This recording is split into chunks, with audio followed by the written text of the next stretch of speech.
So the first topic I'm going to talk about is that Netflix put out a new trailer for the movie Damsel, which was supposed to come out last year, but they moved it to this year. Now, I've been really excited for this movie.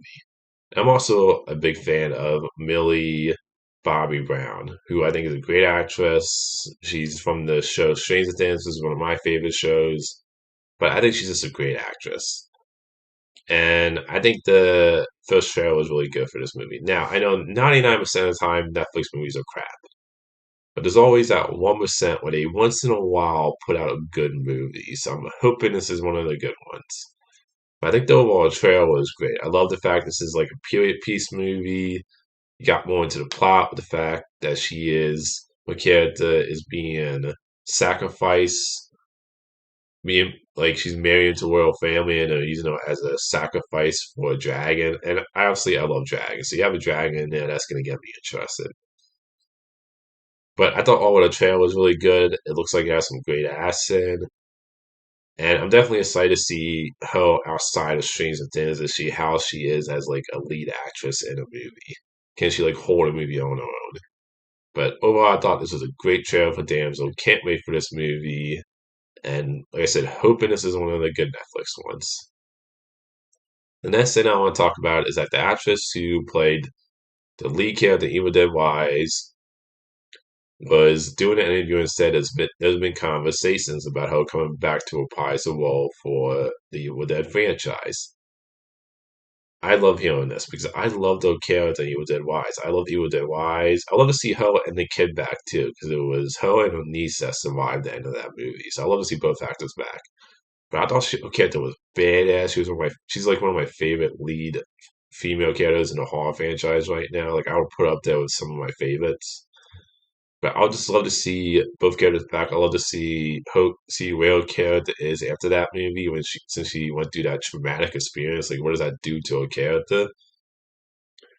And she does mention like it's up to the You Dead universe, which ties back to Bruce Campbell, who said, I mean, a while ago that they're not gonna wait too long between movies, and also the fact you have the Evil Dead spinoff, which was announced to be in development. So I'm thinking maybe you could see a character in that movie. Maybe not a big role, but I think I could see a character maybe popping up at the end of the movie, and because I definitely think they're trying to set up an Evil Dead universe, right? Where you could see characters kind of cross over into other movies.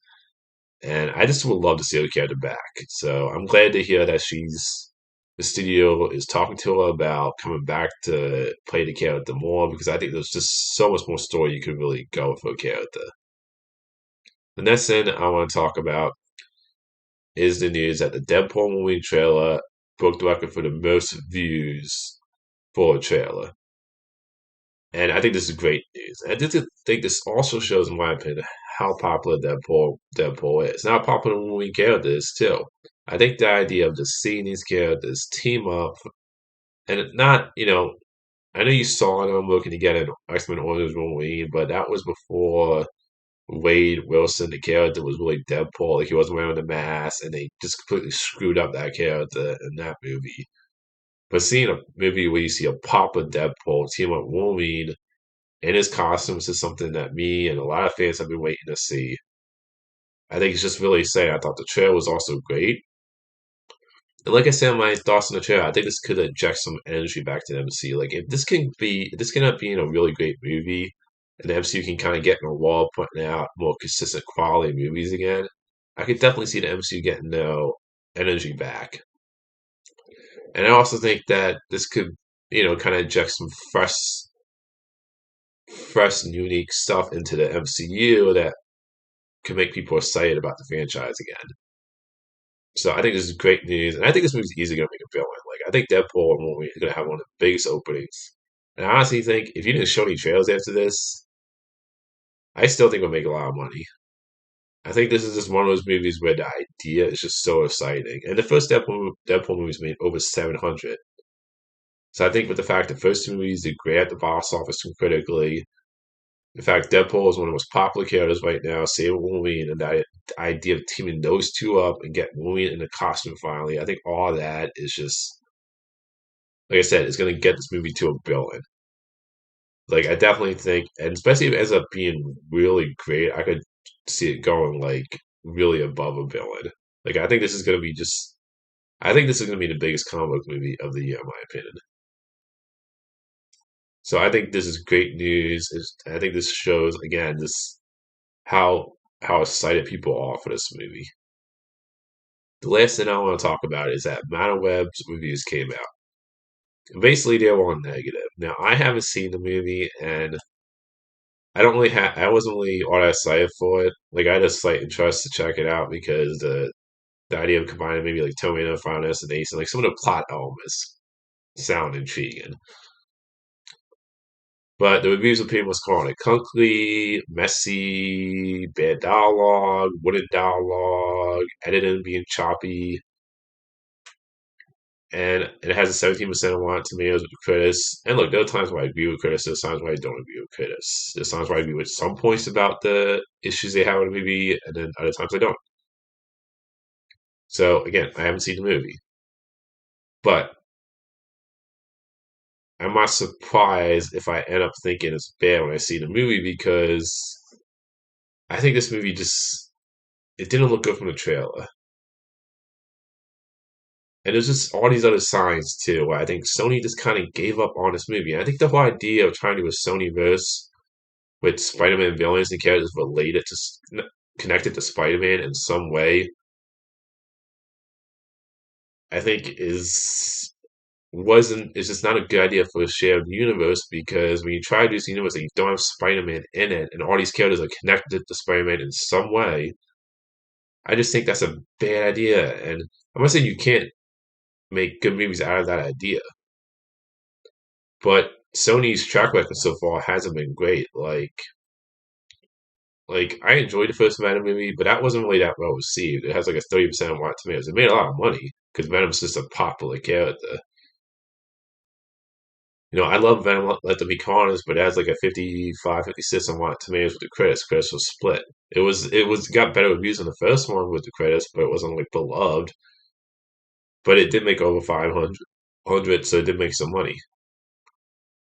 But then you had Morbius was crashed and bone at the box office when it comes to critically, financially. Here's the thing. Here's all the signs that this movie was, in my opinion, not going to do well. And I think it's tracking between 22 to 25. I think it's going to open lower than that based on reviews. But here's the signs.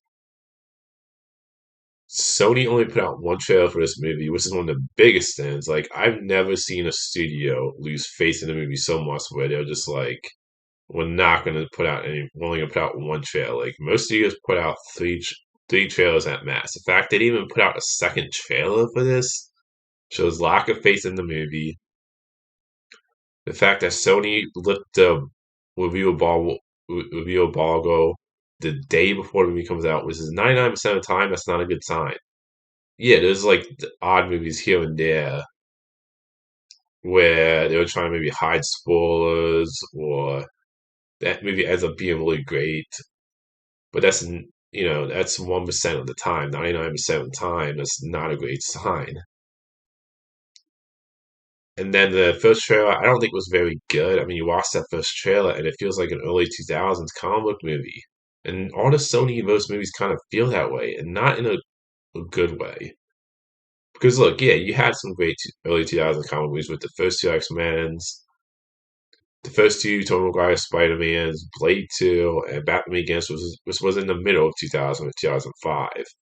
But you also had some bad ones, which is like the 2003 Hawk or the Tim Story Fantastic Four movies, or Ben Affleck's Daredevil, or like some bad or mediocre ones. So that's not really a good thing, a good thing at times. So the first trailer was bad. It has some real flat dialogue in that trailer. And look, I love Dakota Johnson. I think she's a great actress, actually. But I watched the TV spots for this, and I know she appeared on SNL where she made a joke about Web being created by AI. But you watch the TV spots for this movie and the promotion with her, it feels like she doesn't want to be in this movie. It feels like a movie she's just kind of like there for the paycheck. It just doesn't like when I watch stuff, it just comes off awkward and like she doesn't want to really be doing this movie. So she quit her agency the day after the trailer came out. The one trailer for this movie was, I think that was another bad sign that shows that seems like she just didn't want to do this movie. Like I said, Sony has a lack of faith in this movie with the marketing, with how they just, my opinion, where the marketing has felt lazy and like they're giving up.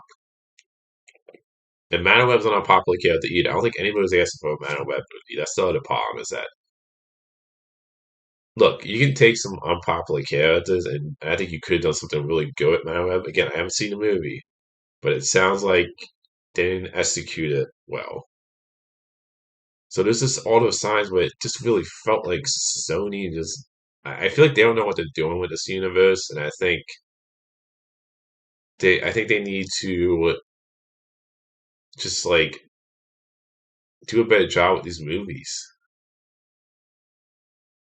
I mean, and here's another bad sign with Madame. You got the writers of Morbius. I mean, you got the writers who were Dracula Untold, which I enjoyed, but it's not great. Who were the 2017 Power Rangers movie, which again I thought was fun, wasn't great. They were Gods of Egypt, which I heard was terrible. Like the track record, and they wrote Morbius. Like, why would you bring back the writers who wrote a movie in your own universe to write another movie in your universe? And this also doesn't help comic book movies because to me, it's not. I've always said this. It's not about comic book fatigue. It's about mediocre or terrible comic book movies fatigue. What I mean by that is that if you put out crap comic book movies or mediocre comic book movies, that's going to make people less interested to go check out other comic book movies. And it's also extremely hurts Sony's universe because you already had Morbius, which wasn't very good. And yes, the Venom movies made money, but they weren't the most beloved critically. So it just, I don't know. I hope when I watch my web that I that ends up being fun or a great movie. But I'm not. But like I said, with all those signs and with the way Sony's track record has been with the Sony less Spider Verse, it just feels like they need to step up the quality. So uh, like I said, hopefully movie doesn't end up being as bad as I'm hearing. But I just don't see Madam Web doing well at the box office based on the critical response right now. And I think it has like a 17% on Rotten Tomatoes. So it's just I don't see this movie having legs at the box office. So that's all my movie topics today. Until next time, movie fans.